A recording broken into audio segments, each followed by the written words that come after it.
அந்த உச்சநீதிமன்ற தீர்ப்பையும்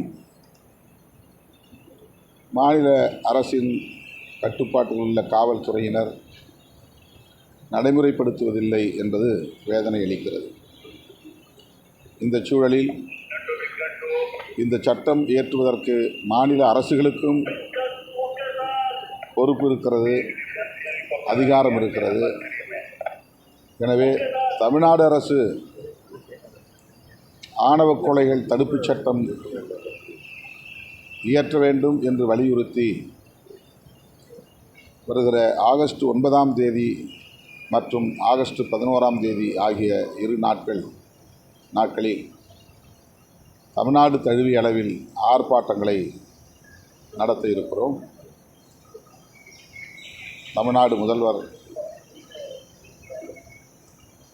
இது குறித்து ஏற்கனவே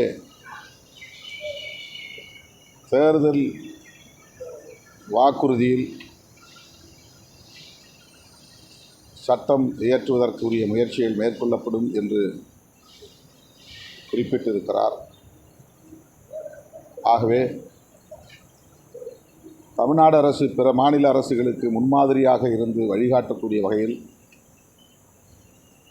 ஆணவ கொலைகள் தடுப்புச் சட்டத்தை இயற்ற வேண்டும் என்று வேண்டுகோள் விடுக்கிறோம். சென்னையில் 9ஆம் தேதி நடைபெற இருக்கிற ஆர்ப்பாட்டத்தில் நான் பங்கேற்கிறேன்.